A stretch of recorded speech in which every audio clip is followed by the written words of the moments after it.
Okay, folks, it's your buddy Mike Messier. I hope we're live here. I have a little bit of delay of looking at myself, but we're going to be discussing this film, Don't Look Away 2023.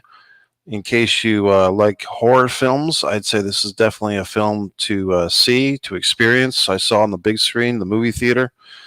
This gentleman behind me here in the visual is kind of our antagonist, the mannequin. So, long and the short of it, should you go see it? Should you go not? If you like horror films, I definitely go see it. If you don't like horror films because of gruesome, bloody, gruesome stuff, you probably could go see this one. It's more of a suspense, fear based horror film as opposed to blood and guts, gore. I know some people, they do like horror, but it's just gore in particular that turns them off, or things that are just superfluous in their brutality. Wow, look at me with the big words today. So if you can handle like suspense and fear and that type of thing, I think this is a movie that people could enjoy, even if they're not a horror aficionado, because I wouldn't say the kills, so to speak, are gory, um, but there is plenty of suspense. There's plenty of drama. So what's this movie all about? It takes place in New Jersey, I believe, present day. This young woman, Frankie, kind of has her little, friend group of 6 or 8 people. She has a boyfriend, but she's kind of, it seems like they're engaged. He's a bit of a oppressive type of boyfriend.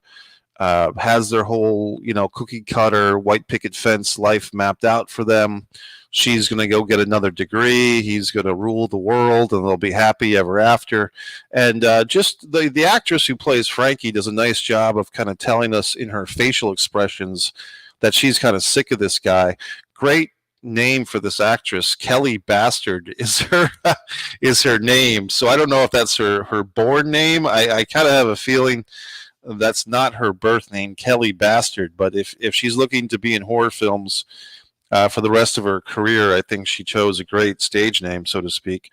So Kelly Bastard is the lead of this thing.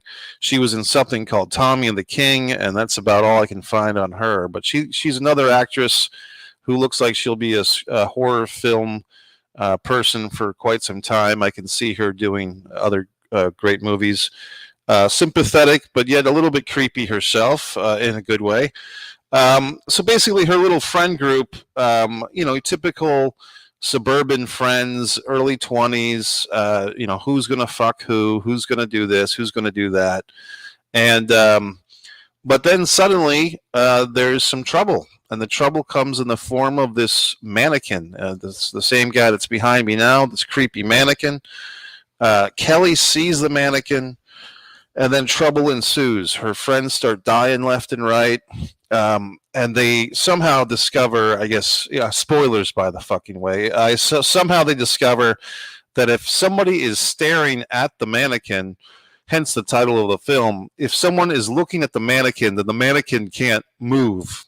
And I'm not sure what logic, is there, but for whatever reason, if someone's actually looking at the mannequin cannot move. And so then we just have to kind of go with it. And I did find that there was some things in this movie that are, you might call them plot holes. If you're being forgiving, you might say, well, this kind of, once again, lends us to have a prequel film, an origins film, like we've seen with the Conjuring series and Annabelle and so forth. Like, this movie standing alone, it doesn't really make a whole lot of sense in some regard. But I kind of have the feeling they made this one to set up the possibilities of prequels, sequels, and so forth. And I'm actually okay with that, because I did find that the film, what really got me about this film is that they're definitely trying to do a retro look. They're trying to make this movie kind of feel like something from the late 70s. But the music of this movie, and normally, with the film, I'm not a big guy that's going to say, oh, the music in this awesome film. In fact, these are not even songs with lyrics and so forth. It's like a score. But I did find that the score of this movie, and I think the gentleman's name was Phil Western, who I'm not familiar with him or his music. but I really thought he was great. I thought Phil Western did the music. The music supervisor is Kirsten Korsand, and Matt Dauncey as Dean Makuti is the music editor. So they did an awesome job of kind of polishing this thing. With a lesser score, this movie would not have been effective at all. But between the score and the mannequin just being creepy as fuck, and these actors, none of them I think were big stars, unless I'm missing something. But you know, I think they all did pretty damn good job. I mean, I think that the movie. I don't want to say what the budget was. I don't know. It kind of felt like a $2 million budget. Apparently, it was filmed in Canada. It's only 81 minutes long, which I kind of like. If you've been watching my reviews for a while, you know that I'm getting sick of these 3-hour movies. But you know, I like the movie. So if you're a horror fan, you could do worse than seeing this one.